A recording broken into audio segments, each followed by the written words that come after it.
माजी मुख्यमंत्री पृथ्वीराज चव्हाण सध्या बोलतायत। नमस्कार।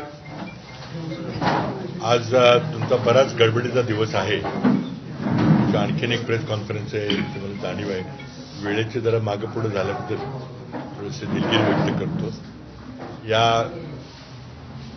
आपल्याशी संवाद साधण्याकरता माझ्यासोबत आहेत आमच्या शहर काँग्रेस कमिटीचे नवीन अध्यक्ष निलेश खैरे, जे ज्येष्ठ नेते इथले शरद आहेर आणि श्री गायकवाड आणि उपस्थित सर्व बंधू भगिनी। मला वाटतं काय एकदा मागच्या वर्षी आलो होतो मी, पण बहुतेक मोठा दौरा असा 4-5 वर्षानंतर होतोय असं मला वाटतं। याच ठिकाणी खोलीत होतो मी। येताना सुरुवातीलाच पहिल्यांदाच मी समृद्धी मार्गावरून आलो आणि वाटलं की आपण लवकर पोहोचू म्हणून, पण समृद्धी मार्गावरून नाशिकला यायला कुठेही सायनेज किंवा पाट्या किंवा काही नसल्यामुळे आमचा रस्ता चुकला आणि बरंच आम्हाला फिरावं लागलं। एक मोठं शहर, आधुनिक शहर आहे, त्यामध्ये एक चांगलं रस्त्याला नावं असणं, सायनेज वगैरे असणं। आता नवीन तुमचे पालकमंत्री आले, ते करतील अशी मला अपेक्षा आहे। एक आधुनिक शहराकडे वाटचाल केली पाहिजे। माझ्यासारख्याला जरा हायवेवर नाशिकमध्ये यायला जर रस्ता चुकत असेल तर माझी चूक असू शकते, म्हणजे काही पाट्या नाहीत, काय नाहीत आणि रस्त्याच्या खड्ड्याचा मी थोडा अनुभव घेतला येताना। पण खूप काल माझं एक व्याख्यान होतं, त्याकरता मी आलो होतो। काल राजीव गांधी जयंती होती आणि काल आमचे नरेंद्र दाभोळकर यांची पुण्यतिथी होती। त्यांची 13 वर्षापूर्वी या विशिष्ट विचाराच्या लोकांनी हत्या केली होती आणि म्हणून मी तो कार्यक्रम घेतला। त्याचा सकाळीच आम्ही काँग्रेस कमिटीमध्ये फोटोला पुष्पहार घालून श्रद्धांजली अर्पण केली होती। नंतर संध्याकाळी कार्यक्रम झाला। आजचा दिवस मी आहे मला वाटलं की आपल्याशी वार्तालाप करावा म्हणून आपल्याला बोलवले। मी काही सकाळपासून जे ऐकतोय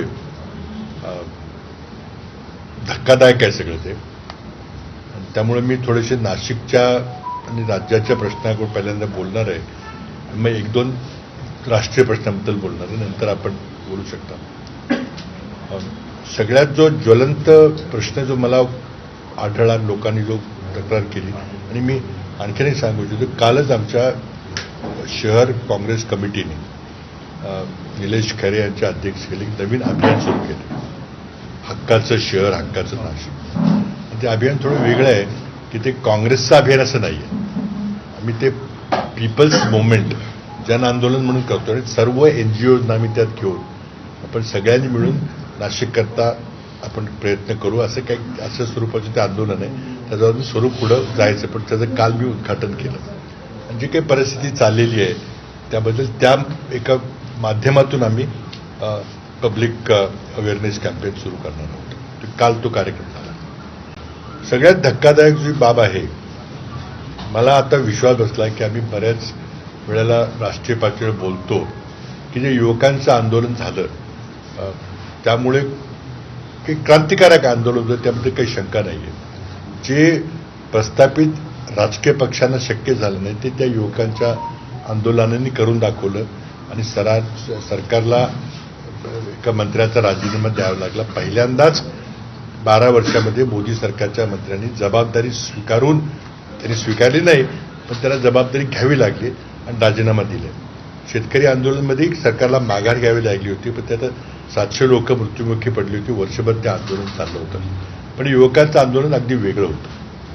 मला वाटतं तशा प्रकारचं एक आंदोलन नाशिक शहरामध्ये करणं गरजेचं आहे। मी पाहिलं की नाशिकला कुंभमेळा होतो, एक हिंदू धर्मातला एक पवित्र सण आहे। मी मुख्यमंत्री असताना देखील एक अर्ध कुंभ किंवा कुंभ झाला होता, त्याला आम्ही काही निधी दिला होता, काही सुखसोयी झाल्या पाहिजेत। आता जे मी काय बघतोय ते अतिशय शॉकिंग आहे, धक्कादायक आहे की गेल्या वर्षी मला वाटतं काहीतरी 3-3.5 हजार कोटीचा खर्च झाला होता, आता 35,000 कोटीचं बजेट काढलेलं आहे आणि कुठलंही सरकारी बजेट जे असतं ते 1.5 वाढतं संपेतोपर्यंत। म्हणजे ह्या ज्या सुविधा आहेत आणि या सुविधामध्ये कुठलाही प्रोजेक्ट रिपोर्ट, प्रकल्प अहवाल नाही आहे, कॉस्ट बेनिफिट अनालिसिस नाही आहे, त्यामध्ये लोड कॅरिंग कॅपॅसिटीचा विचार केला नाही, किती लोक येणार आहेत। मागच्या वेळेला काहीतरी 40-1 लाख लोक एकूण आले होते, आता सरकारचं म्हणणं आहे की 6 कोटी लोक येतील। खरं 6 कोटी येतील का, याचा कोणी अभ्यास केलेला आहे का, केंद्र सरकारने केलेलं आहे का? आणि जर 6 कोटी लोक खरंच आले तर एवढा लोड सिव्हिक अम्युनिटीजवर तो झेपेल का? त्याचा कोणी विचार केलेला दिसत नाही. एन्व्हायरमेंटल इम्पॅक्ट असेसमेंट केलेलं नाही, सोशल इम्पॅक्ट असेसमेंट केलेलं नाही. आणि हा विषय फक्त मला वाटतं पैसे खाण्याचा विषय आहे, टेंडर काढण्याचा विषय आहे. मग कशा प्रकारे टेंडर काढली, कुठल्या कंपनीला मोठं कॉन्ट्रॅक्ट दिले, कुणाला सब कॉन्ट्रॅक्ट दिले, आणि कोण म्हणतं की हे केंद्र सरकार करतंय, अमित शहा करतायत, कोण म्हणतं माझा काही संबंध नाही. नवीन authority Nashik regional development authority केलेली आहे, ती अर्बन डेव्हलपमेंट मंत्र्यांच्या खाली असते. पण इथे एकनाथ शिंदेचा मला काहीच रोल दिसत नाही. इथे नवीन पालकमंत्री तुमचे नेमले त्यांनी म्हणजे ते आता नाशिकचे मुख्यमंत्री झाल्यासारखं वागतायत. काही बरेच बंगले वगैरे घेतलेत त्यांनी, काही केले. मला वाटतं की जो काही खर्च करायचा आहे खर्च होईल. हिंदू धर्माचा एक पवित्र तो सण आहे, खूप लोक येतात. पण वास्तविक असेसमेंट कुणी, वास्तविक प्रोजेक्ट रिपोर्ट कुणी केलाय का? आणि जर 6 कोटी लोक येणार म्हणून सांगितलं, 6 कोटी लोक न येता गेल्या वेळेला 40 लाख आलो, तसं केलं तर त्याला जबाबदार कोण आहे? तुम्ही त्या नावाखाली पैसे खर्च करतायत. हे जे सरकार आहे ते फक्त सिव्हिल कॉन्ट्रॅक्टिंगमध्ये त्याचं इंटरेस्ट लक्ष आहे. समृद्धी मार्ग झाला तर मी मागे सांगितलं की त्याच्या पूर्ण बाकीच्या गोष्टी काही पूर्ण झाल्या नाहीत.